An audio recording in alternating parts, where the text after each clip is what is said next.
I think every one should have that dream for ever அப்படின்னு நினைக்கிறேன்.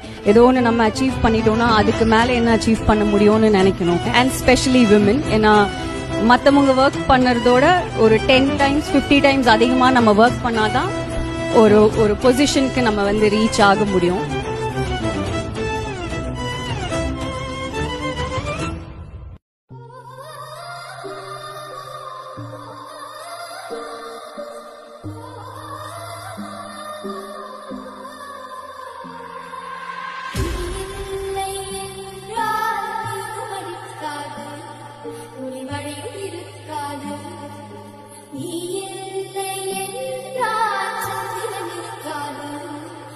சம்பவம் எனக்கு